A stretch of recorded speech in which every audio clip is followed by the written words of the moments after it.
സാന്ത്വന ഇനി വരാൻ പോകുന്ന എപ്പിസോഡ് വിശേഷത്തിലേക്ക് ഏവർക്കും സ്വാഗതം. അങ്ങനെ നമ്മുടെ ബാലനാണെങ്കിൽ ധർമ്മനെ സംശയിച്ചതുകൊണ്ട് തന്നെ ധർമ്മൻ ആ വീട്ടിൽ നിന്ന് ഇറങ്ങി പോവുകയാണ്.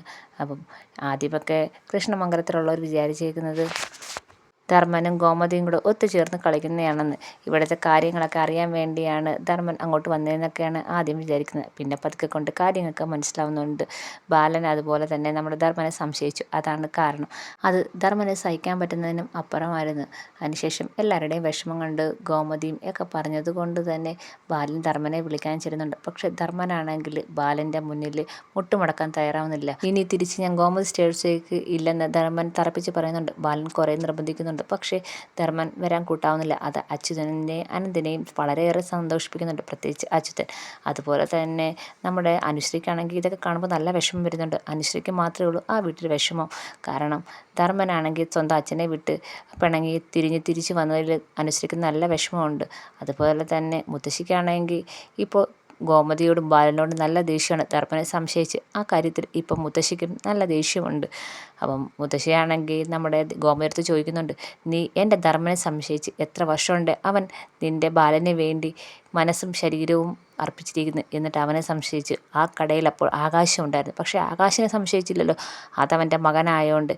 അപ്പം ധർമ്മനെ സംശയിച്ച് ഒരു വാക്ക് പറഞ്ഞപ്പം അവൻ എങ്ങനെ അത് സഹിക്കാൻ പറ്റും? ഇത്രയും വർഷം ബാലേട്ടാന്ന് പറഞ്ഞ് അവൻ ജീവൻ കളഞ്ഞല്ലേ അവിടെ നിന്നിരുന്നത്. സ്വന്തം അമ്മയും ചേട്ടന്മാരെയൊക്കെ ഉപേക്ഷിച്ചല്ലേ അവൻ്റെ കൂടെ നിന്നിരുന്നത്. എന്നിട്ട് അവസാനം അവൻ തന്നെ ധർമ്മനെ സംശയിച്ചു എന്ന് മുത്തശ്ശി പറയാണ്. അപ്പം ഗോമതിയാണെങ്കിൽ ന്യായീകരിക്കാൻ ശ്രമിക്കുന്നുണ്ട്. അപ്പം മുത്തശ്ശി പറയുന്നുണ്ട്, നിൻ്റെ ഒരു ന്യായീകരണവും ഞങ്ങൾക്ക് കേൾക്കണ്ട. നീ എൻ്റെ ധർമ്മനെ സംശയിച്ച് അത് സത്യമുള്ള കാര്യമാണ്. അങ്ങനെ ഇവർ രണ്ടുപേരും സംസാരിച്ചുകൊണ്ടിരിക്കുമ്പോൾ അച്യുതൻ അങ്ങോട്ട് കേട്ടോണ്ട് വരുന്നുണ്ട്. അപ്പം അച്യുതനാണെങ്കിൽ മുത്തശ്ശിയെടുത്ത് പറയാണ്, അമ്മ കൂടുതൽ അവരോട് സംസാരിക്കാൻ നിൽക്കേണ്ട, നാളെ അമ്മയും കള്ളിയാക്കുമെന്നൊക്കെ പറയുന്നുണ്ട്. ഇതൊക്കെ ഗോമതിക്ക് വളരെ സങ്കടം ഉണ്ടാക്കുന്നുണ്ട്. എന്തായാലും ധർമ്മനെ പൈസ പോയ കാര്യത്തെ സംശയിച്ചത് കൊണ്ട് തന്നെ എല്ലാവരും ദേവമംഗലത്തിന് എതിരാവുകയാണ്. അങ്ങനെ പ്രത്യേകിച്ച് ബാലന് എതിരാവുകയാണ്. അങ്ങനെ തിരിച്ച് ബാലനാണെങ്കിൽ പിറ്റേ ദിവസം കടയിലേക്ക് വരുന്നുണ്ട്. കൂടെ ദേവിയും ഉണ്ട്. പക്ഷേ നമ്മുടെ രാമേട്ടന് ബാലനെ കാണുമ്പോൾ ചെറിയൊരു നീരസവും ഒക്കെ തോന്നുന്നുണ്ട്. അപ്പം ബാലനെ കാണുമ്പോൾ ഉടനെ രാമേട്ടൻ ഇറങ്ങി പോകുന്നുണ്ട്. അപ്പോൾ ഉടനെ നമ്മുടെ ബാലൻ ചോദിക്കുന്നുണ്ട്, രാമേട്ടൻ ഇപ്പോൾ എവിടെയാണ് പോകുന്നതെന്ന് ചോദിക്കുകയാണ്. ഞാൻ പുറത്ത് വരെ പോകുന്നു. എന്താവശ്യത്തിനാണ് പോകുന്നതെന്നൊക്കെ ചോദിക്കുന്നുണ്ട്. അപ്പം നീയാണെങ്കിൽ ആ പാവം ധർമ്മനെ സംശയിച്ച് നീ വേറെ ആരെ സംശയിച്ചാലും വേണ്ടില്ല, ധർമ്മനെ സംശയിച്ച്. നിൻ്റെ മകൻ ആര്യൻ ഇവിടെ ഉണ്ടായിരുന്നല്ലോ, അവനെ സംശയിച്ചില്ല, പക്ഷെ നീ ധർമ്മനെ സംശയിച്ച്. എനിക്കിപ്പോൾ ഈ കടയിലേക്ക് വരണമെന്ന് ഒരു താല്പര്യമില്ല, ഈ കടയിൽ നിൻ്റെ കൂടെ ജോലി ചെയ്യണമെന്ന് താല്പര്യമില്ല. ഇത്രയും വർഷം ഞാൻ നിൻ്റെ കൂടെ നിന്ന്, നാളെ നീ എന്നെ സംശയിച്ചില്ലെന്ന് ആര് കണ്ട് എന്നൊക്കെ പറയുന്നുണ്ട്. അപ്പം ബാലൻ പറയുന്നുണ്ട്, രാമേട്ടനും കൂടെ എൻ്റെ കൊണ്ട് ഇങ്ങനെ പറയുകയാണോ? എല്ലാവരും എന്നെ കുറ്റപ്പെടുത്തുന്നു, ഇനി രാമേട്ടനും കൂടെ ഉള്ളൂ എന്നെ കുറ്റപ്പെടുത്തുന്നതൊക്കെ ബാലൻ പറയുന്നുണ്ട്. അപ്പം രാമേട്ടൻ പറയുന്നുണ്ട്, പിന്നെ ഇത്രയും വർഷം നിനക്ക് വേണ്ടി മനസ്സുകൊണ്ട് നിൻ്റെ കൂടെ നിന്ന് ഒരാളെ നീ പെട്ടെന്ന് സംശയിച്ച്. പക്ഷേ ആ സ്ഥാനത്ത് നിൻ്റെ മോനും ഉണ്ടായിരുന്നു, എന്നിട്ട് മോനെ നീ സംശയിച്ചില്ല, ആ പാവം ധർമ്മനെ മാത്രം നീ സംശയിച്ച് എന്ന് നമ്മുടെ ബാലനോട് രാമേട്ടൻ പറയാണ്. അതുകൊണ്ട് ഞാനും നാളെ ഇതുപോലെ വന്ന് നിൽക്കേണ്ടി വരും, എന്നെ നീ സംശയിച്ചില്ലെന്ന് ആര് കണ്ടു എന്നൊക്കെ രാമേട്ടൻ പറയുന്നുണ്ട്. അതൊക്കെ ബാലൻ്റെ ഭയങ്കര സങ്കടത്തിലാക്കുന്നുണ്ട്. അങ്ങനെ രാമേട്ടൻ അങ്ങ് ഇറങ്ങി പോവുകയാണ്. അങ്ങനെ സങ്കടത്തോടെ വന്ന് ബാലൻ അവിടെ ഇരിക്കുകയാണ്. അതുപോലെ ദേവിക്കും വിഷമമുണ്ട്. ദേവിയും കടയിൽ വന്നതിന് ശേഷമാണല്ലോ ഈ സംഭവങ്ങളൊക്കെ ഉണ്ടാവുന്നത്. അങ്ങനെ വീട്ടിലാണെങ്കിൽ ഭയങ്കര ചർച്ചകളൊക്കെയാണ്. ആകാശും ആനന്ദും ഒക്കെ ചേർന്ന് ഇതിനെക്കുറിച്ച് തന്നെ സംസാരിക്കുകയാണ്. അപ്പോൾ ആകാശ് പറയുന്നുണ്ട്, എന്തായാലും മാമനാണെങ്കിൽ അങ്ങനെ ഒരു കാര്യം ചെയ്തില്ല, അതിൽ നിന്ന് ഒരു നുള്ളു പൈസ എന്തായാലും മാമൻ ഇത്രയും കാലം എടുത്തിട്ടുമില്ല, ഇനി എടുക്കത്തുമില്ല, അതെനിക്ക് ഉറപ്പാണെന്ന് പറയാണ്. അപ്പം ആനന്ദ് പറയാണ്, ഇനി പുറത്തുനിന്ന് ആരെങ്കിലും എടുത്തിട്ടുണ്ടോ എന്ന് ആനന്ദ് സംശയം പറയുന്നുണ്ട്. അപ്പോൾ ഉടനെ അതേ മാത്രമല്ല വേറെ കടയിൽ ആൾക്കാരൊക്കെ വരത്തില്ലേ എന്നൊക്കെ ആനന്ദ് പറയുന്നുണ്ട്. അപ്പോൾ ആകാശ് പറയാണ്, ആര് വരാൻ, പിന്നെ ദേവിയേട്ടത്തി എപ്പോഴും അവിടെ കാണും, പിന്നെ വേറെ ആര് വരാൻ, പിന്നെ ഇടയ്ക്ക് വരാറുള്ളത് ആ ദേവേട്ടത്തിയുടെ അച്ഛൻ, ആ സാറ് മാത്രമേ വരാറുള്ളൂ എന്ന് ആകാശ് പറയാണ്. ഇത് കേൾക്കുമ്പോഴത്തേക്ക് ആനന്ദം ഞെട്ടുന്നുണ്ട്. ആരാ, ഉദയഭാനുവോ ദേവിയുടെ അച്ഛനോ എന്ന് ചോദിക്കുന്നുണ്ട്. അതെ, സാറ് വരും. പെട്ടെന്ന് ആനന്ദ് ചോദിക്കുകയാണ്, അത് ദേവിയുടെ അച്ഛൻ വന്നിട്ട് അവിടെ എന്ത് ചെയ്യുന്നു ചോദിക്കുകയാണ്. അത് ചിലപ്പം അവിടെ വന്ന് സാധനങ്ങളൊക്കെ എടുത്തു കൊടുക്കും വരുന്ന കസ്റ്റമേഴ്സിന്, ചിലപ്പം അവിടെ ഇരിക്കും, ചിലപ്പം അവിടെ ക്യാഷ്യറി വന്നിരിക്കും, അവിടുന്ന് ക്യാഷ് വാങ്ങിക്കും, അതൊക്കെ സാറ് ചെയ്യത്തുള്ളൂ. ഇതൊക്കെ ഒരു എൻജോയ്മെൻ്റ് ആണെന്നാണ് സാറ് പറയുന്നതെന്ന് ആകാശ് പറയാണ്. ഇത് കേൾക്കുമ്പോഴത്തേക്ക് ആനന്ദത്തിന് ഒരുവിധം കാര്യമൊക്കെ മനസ്സിലാവുന്നുണ്ട്. നിങ്ങൾ ആരും അവിടെ കാണത്തില്ലേ എന്ന് ആനന്ദ് ചോദിക്കുന്നുണ്ട്. ഞങ്ങളാരെങ്കിലും കാണുമായിരിക്കും, എന്നാലും ക്യാഷ്യർ കയറിയിരിക്കുമ്പോൾ പൈസ വാങ്ങിക്കുമല്ലോ സാറ്. അപ്പോഴത്തേക്കും ഞങ്ങൾ സാധനം എടുത്തു കൊടുക്കാനൊക്കെ പോവും. അതുപോലെ ചിലപ്പം സാറും സാധനങ്ങളൊക്കെ എടുത്തു കൊടുക്കാൻ പോവും. ഇപ്പം ആനന്ദ് ചോദിക്കുന്നുണ്ട്, ഈ ഇടയ്ക്കാണോ വരാൻ തുടങ്ങിയത് അതോ നേരത്തെ വരാറുണ്ടോ എന്ന് ചോദിക്കാറുണ്ട്.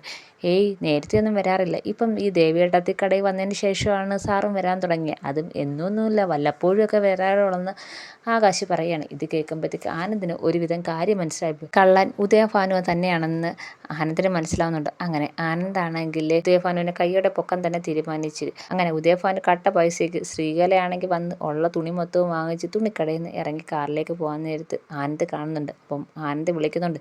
ഇവരെ ശ്രീകലയും ഉദയഭാനുവിനെയും നിരീക്ഷിച്ച് തന്നെ നടന്നതാണ് ആനന്ദ്. അപ്പം ആനന്ദ് വിളിക്കുന്നുണ്ട്. അപ്പോൾ പെട്ടെന്നാണെങ്കിൽ ശ്രീകലയാണെങ്കിൽ ആനന്ദിനെ കാണുമ്പോൾ അകപ്പാടെ ഞെട്ടുന്നുണ്ട്. അകപ്പാടെ പെട്ട അവസ്ഥയാണെന്നുണ്ട്. അങ്ങനെ ആനന്ദ് ഓടി അങ്ങോട്ട് ചെല്ലുവാണ്. ഇതെന്താ അമ്മേ, ഈ ഒത്തിരി സാധനങ്ങളുണ്ടല്ലോ, ഇത് എന്തുവാ വലിയ പർച്ചേസിങ് ആയിരുന്നോ എന്ന് ചോദിക്കുകയാണ്. ഇത് വലിയ പർച്ചേസിങ് ഒന്നുമല്ല, ചെറിയതാണ്, അവിടെ ഓഫർ ഉണ്ടായിരുന്നു, അതൊക്കെ ഇട്ട് കുറച്ച് തുണി വാങ്ങിച്ചതെന്നൊക്കെ പറഞ്ഞ് സ്ത്രീകൾ രക്ഷപ്പെടാൻ നോക്കുന്നുണ്ട്. ഈ വലിയ കടയിൽ ഞാൻ അറിഞ്ഞില്ലല്ലോ ഇത്രയും വലിയ ഓഫറുള്ള കാര്യമൊക്കെ എന്ന് പറഞ്ഞാൽ ഒത്തിരി വാങ്ങിച്ചല്ലോ എന്നൊക്കെ പറഞ്ഞുകൊണ്ട് ആനന്ദ് ഓരോ കാര്യവും ശ്രീകലയെടുത്ത് ചോദിക്കുന്നുണ്ട്. ശ്രീകല ആകപ്പാടെ പെട്ട അവസ്ഥയാണ്, ഒന്നും പറയാൻ വയ്യ. കാരണം എന്ത് കള്ളത്തരം പറയുന്നത്, പെട്ടെന്ന് കള്ളത്തരം ഒന്നും വരുന്നതുമില്ല. എന്തായാലും ശ്രീകലയാണ് ഇത് ആ പൈസ കൊണ്ടാണ്, ഉദയഭാനു കട്ട പൈസ കൊണ്ടാണ് ഈ അടിച്ചുപൊളിയൊക്കെ നടത്തുന്നതെന്ന് ആനന്ദിന് മനസ്സിലാവുന്നുണ്ട്. എന്നിട്ട് ആനന്ദ് ചോദിക്കുന്നുണ്ട്, അവിടെ ഉദയഭാനു സാർ ഇല്ലയോ, വീട്ടിലില്ലയെന്ന് ചോദിക്കുന്നുണ്ട്. അപ്പോൾ ശ്രീകല പറയുന്നുണ്ട്, ഉദയേട്ടനുണ്ട്, ഉദയേട്ടന് ഇപ്പം വീട്ടിൽ അത്ര സുഖമില്ലാതെ വെയ്യ അടക്കുകയാണെന്ന്. അപ്പോൾ ആനന്ദ് പറയുന്നുണ്ട്, മിക്കവാറും അയാളുടെ കാലും കൈ ഞാൻ തല്ലി ഓടിക്കും, അതിനുള്ള എല്ലാ വകയും കാണുന്നുണ്ട് എന്ന് ആനന്ദ് പറയാണ്. അപ്പം ശ്രീകല ചോദിക്കുന്നുണ്ട്, അതെന്താ മോനെ അങ്ങനെ പറഞ്ഞത്, ഉദയേട്ടൻ അങ്ങനെ ഒരു തെറ്റും ചെയ്തില്ലല്ലോ എന്ന് പറയുകയാണ്. അല്ല, ഇടയ്ക്കിടയ്ക്ക് ഇപ്പം എന്തിനാണ് ഗോമതി സ്റ്റോഴ്സിലേക്ക് നിങ്ങളുടെ ഉദയഭാനു ചേട്ടൻ വരുന്നതെന്ന് ചോദിക്കുകയാണ്. എനിക്കറിയത്തില്ല, ഞാൻ അറിഞ്ഞില്ലല്ലോ, വരാറുണ്ടോ എന്ന് ചോദിക്കുകയാണ്.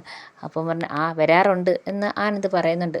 അത് മോളെ കാണാനായിരിക്കും, ദേവി മോളെ കാണാനായിരിക്കും എന്ന് ശ്രീകല പറയുകയാണ്. അപ്പം ആനന്ദ് പറയാണ്, ദേവി മോളെ കാണണമെങ്കിൽ വീട്ടിലോട്ട് വന്നാൽ പോരെ, കടയിൽ വരുന്നത് എന്തിനാന്നൊക്കെ ചോദിക്കുന്നുണ്ട്. അതൊന്നും എനിക്കറിയത്തില്ല, ചിലപ്പം മോളെ കാണാൻ തോന്നിക്കാണും, അതുകൊണ്ടായിരിക്കും അങ്ങോട്ട് വന്നതെന്ന് പറയാണ്. എങ്ങനെയൊക്കെയോ ശ്രീകല ആനന്ദിൻ്റെ നിന്ന് രക്ഷപ്പെടുന്നുണ്ട്. അപ്പം ആനന്ദിൻ്റെ മനസ്സ് വിചാരിക്കുകയാണ്, എങ്ങനെ നോക്കിയാലും രക്ഷപ്പെടത്തില്ല, കൈയോടെ ഞാൻ പൊക്കുന്നുണ്ടെന്ന് പറയുകയാണ്.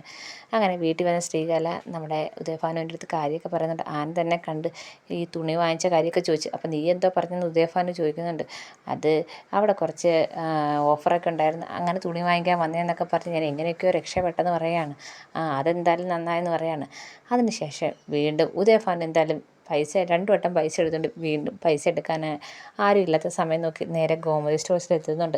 അപ്പം ആനന്ദാണെങ്കിൽ ഉദയഭാനുവിൻ്റെ പുറകെ തന്നെയുണ്ട്. കാരണം ഉദയഭാനുവിൻ്റെ കൈയോടെ പൊക്കണം, അതാണ് ആനന്ദിൻ്റെ ഉദ്ദേശം. അങ്ങനെ ഗോമതി സ്റ്റോഴ്സിൽ വന്ന് പഴയതുപോലെ സാധനമൊക്കെ എടുത്തു കൊടുക്കുകയാണ് ഉദയഭാനു. തിരക്ക് കൂടുതലുള്ള സമയമാണ്. അപ്പം അതുകൊണ്ട് തന്നെ ഉദയഭാനുവും സാധനമൊക്കെ എടുത്തു കൊടുക്കുന്നുണ്ട്. അങ്ങനെ ക്യാഷ്യറിലിരിക്കുന്ന ദേവിയും ഇടയ്ക്ക് പോയി സാധനമൊക്കെ എടുത്ത് കൊടുത്തുകൊണ്ടിരിക്കുമ്പോഴത്തേക്ക് പൈസ വാങ്ങിക്കാനായിട്ട് പതുക്കെ ഉദയഭാനു പോയിരിക്കുന്നുണ്ട്. അപ്പം അവിടെ മേശക്കകത്ത് പൈസ ഇരിക്കുന്നതുകൊണ്ട് പഴയതുപോലെ ഉദയഭാനു ഇത് പൈസ എടുത്ത് അങ്ങ് പോക്കറ്റിൽ വെക്കുകയാണ്. ഇതെല്ലാം ദൂരെ ആനന്ദ് നിന്ന് ശ്രദ്ധിക്കുന്നുണ്ടായിരുന്നു. ആനന്ദിന് ഉറപ്പായിരുന്നു ഉദയഭാനു തന്നെയാണ് ഇത് ചെയ്തത്, കൈയോടെ പൊക്കണം, അത് മാത്രമാണ് ആനന്ദിൻ്റെ ആവശ്യവും. അങ്ങനെ മേശക്കകത്തിരുന്ന പൈസ എടുത്ത് ഉദയഭാനു പഴയതുപോലെ ഷർട്ടിൻ്റെ അടുത്ത് ഒളിപ്പിക്കുന്നുണ്ട്. എന്നിട്ട് ദേവിയുടെ അടുത്ത് വന്ന് പറയുന്നുണ്ട്, മോളെ എനിക്ക് അത്യാവശ്യമായിട്ട് പോകണം, ഞാൻ പിന്നെ വരാം എന്നും പറഞ്ഞിട്ട് പതുക്കെ ഇറങ്ങുന്നുണ്ട്. ഇറങ്ങി വന്ന് മുന്നിൽ ചാടുന്നത് ആനന്ദിൻ്റെ ഫ്രണ്ടിലാണ്. അപ്പം ഉദയഭാനുവിന് എന്ത് ചെയ്യണമെന്ന് അറിയാൻ പറ്റാത്ത അവസ്ഥയാണ്. എന്തായാലും ആനന്ദ് കണ്ടിട്ടുണ്ട് ഉദയഭാനു കാശെടുത്തതും, ഉദയഭാനുവാണ് കാശെടുത്തതിന് മൊബൈലിലെല്ലാം വീഡിയോ എടുത്തും വെച്ചിട്ടുണ്ട്. എന്തായാലും ഉദയഭാനു ആനന്ദിൻ്റെ മുന്നിൽ പെട്ടു. എന്തായാലും ആനന്ദ് കള്ളനെ കയ്യോടെ പിടികൂടിയിരിക്കുകയാണ്.